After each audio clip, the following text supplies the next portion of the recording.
आप सभी का मंगल हो। नमस्कार। एक लाइन है, गैरों में कहाँ दम अपनों ने मारा। और इस अपनों में भी क्या कहते हैं, 99% रिश्तेदार ही होते हैं। मैं आपको एग्जाम्पल देता हूँ। कई तरह से मार पड़ती है, कई तरह से वो ठेस पहुँचाते हैं। भाव मेरे यहाँ पे है, चलो गैर करे तो समझ में भी आता है। यहाँ पर क्या है कि वो आपकी निजी जिंदगी में ताका झाकी करते हैं, और उस ताका झाकी के दौरान भी आपकी खाली कमियां पकड़ेंगे। आपने कभी जीवन में किसी के लिए, सपने में भी, देश धर्म समाज के लिए कभी भी गलत नहीं सोचा, गलत नहीं करा। हमेशा अच्छा ही करते हैं, अच्छा ही क्या कहते हैं कार्य करते हैं, अच्छा ही सोचते हैं। लेकिन उसके बावजूद भी उनको, हालांकि कुछ लोग भी होते हैं, लेकिन रिश्तेदार की बात यहाँ विशेष हो रही है, उनको इस चीज़ से कोई मतलब नहीं। उनमें से भी अधिकांश ऐसे होते हैं जो चुप लगा के चलेंगे, बोलेंगे कुछ नहीं, लेकिन आपसे कट ऑफ सब बन के चलेंगे या दूरी बना के चलेंगे। क्यों? उनकी अपनी सोच है।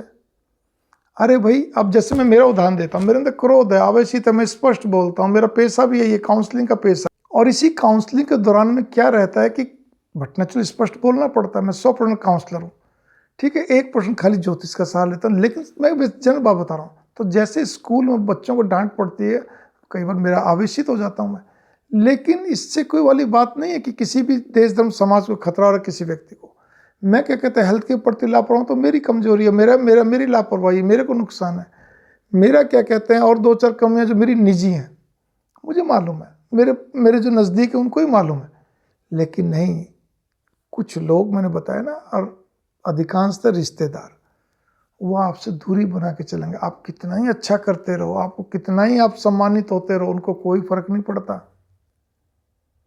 मेरे पिताजी कहा करते थे, बहुत ज़्यादा रिश्तेदारी निभाने की जरूरत नहीं है, तुम जहाँ रहते हो वहाँ के लोग ही तुम्हारे अपने हैं।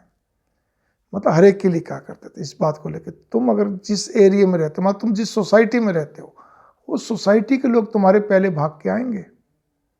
रिश्तेदारी क्या काम आएगी? रिश्तेदारी तो बातें बनाएगी, पता नहीं कौन सी पुरानी बात उखाड़ के बैठ जाएं, कौन सी ऐसी बातें बोलेंगे भी नहीं, मुंह भी फुलाए रखेंगे, तो खाली बस औपचारिक बातें करेंगे। तो समझ तो सबको आती है ना कि क्या कहने। और जब हम क्या कहते हैं, निश्चल भाव से उनके यहाँ जाएं, तो उस ढंग से मान सम्मान भी नहीं करेंगे, बस वो औपचारिकता दिखाएंगे, तो वो भी फिर आपको समझ आते कहानी क्या है। इसीलिए बजाय ये सोचने के क्या करें, इनका कैसे समझाएं, कैसे समझे, छोड़ दीजिए। अगर आपने वास्तव में गलत नहीं करा तो फिर भगवान पे छोड़ दीजिए। मैं बार बार कहूँगा, ठीक है, जो हो रहा होने दीजिए। ये लोग ऐसे ही हैं, ऐसे ही रहेंगे, बस ठीक है। सामाजिकता यही होती है, मुंह देखिए, आपको भी प्रीति निभाओ, रीति निभाओ। मंगल कामना, नमस्कार।